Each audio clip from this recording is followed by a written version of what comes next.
नमस्कार मु रश्मिता आपण माने समस्त को मो चैनल चिली तड़का को अनेक अनेक स्वागत। आज मु आपण मान सहित सुजी ढोकला आ गोटे स्वादिष्ट चटनी रेसिपी शेयर करी।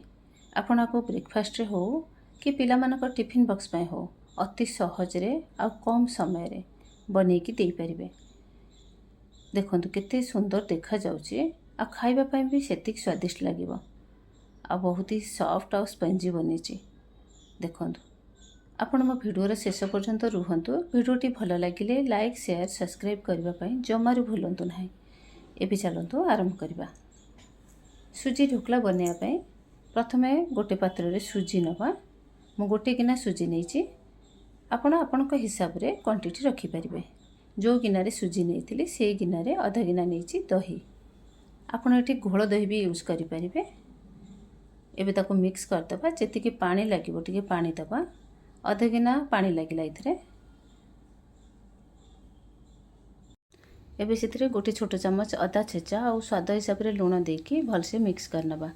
अदा छेचा देले ढोकला बहुत ही स्वादिष्ट लगिवो। हे गेला। एबे आको कवर करके 10 रु 15 मिनिट पे सुजी को फुलिया पे छाड़ दबा। से समय रे गोटे पात्र को जो थरे स्टीम देबे ताको भलसे ग्रीज करने बा। तेल टिके देकी आउ पानी भी गरम कर देथिबा स्टीम देवा पाई। देखंतु 10 रु 15 मिनिट हे गलानी। सुजी टिके फुली गलानी।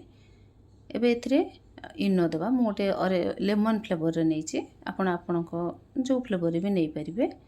सेते टिके पानी दे देबा इनो एक्टिव होवा पाई। आउ मिक्स करनबा। अधिक समय मिक्स करिबानी। से जो एयर बबल्स क्रिएट होती से यदि बाहरी जीव ढोकला फुलबनी। बास हो गला। देखो केते हल्का लगुच बैटरटा। एबे ताको ट्रांसफर करनबा जो थरे स्टीम दबा। मु गोटे केक टिन नहीं आपण जो थरे भी दे परिबे।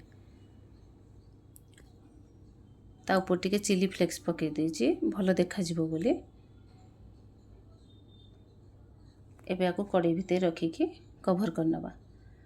10 रु 15-20 मिनिट लगिवो स्टीम हवा पाई। क्वांटिटी हिसाब रे टाइम कम आ बेसी हेई पारे। 15 मिनिट ऊपर हेई गलानी। देखिबा आपण एमती गोटे छुरी साहाय्य चेक करि परिबे।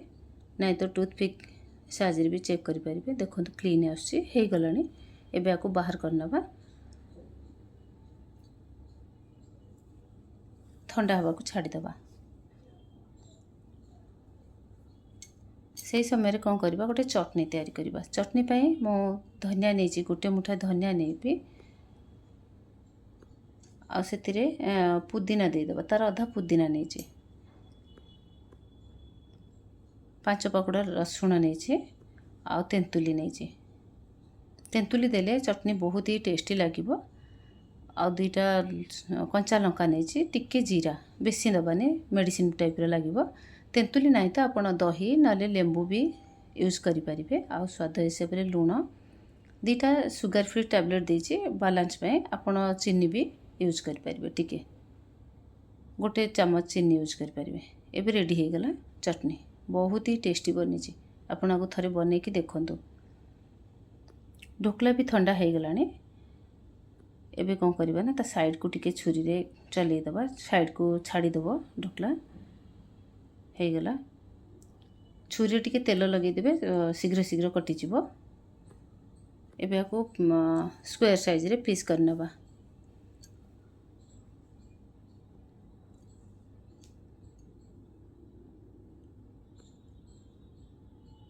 हे गला एमती पीस करनबा। तापर कौन करबा ना आपे गोटे तड़का प्रस्तुत करबा ढोकला पे। सेति पे गोटे पैन रे गोटे चम्मच तेल देकी तेल टिके गरम हो गले कंचा लंका सोरिष टिके फुटी गले सेति टिके धला राशि दे दबा। टिके समय भाजी नबार दबो।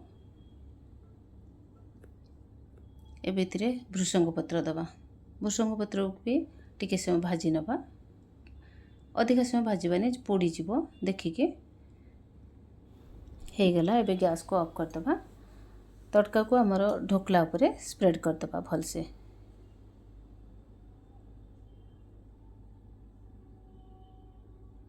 देखो केते सुंदर देखा कलरफुल देखा एमती देखिकी भी पिला माने खाईदेबे आराम से। एबे हमर ढोकला और चटनी दीटा जाक रेडी हो गला। चलतु सर्व करवा।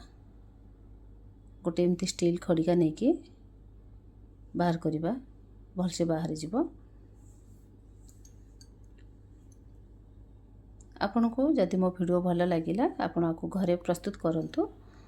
आउ लाइक सब्सक्राइब करने को जमार भूलंतु नहीं। आज पई एतिकी पुणी देखा नेक्स्ट वीडियो रे। धन्यवाद।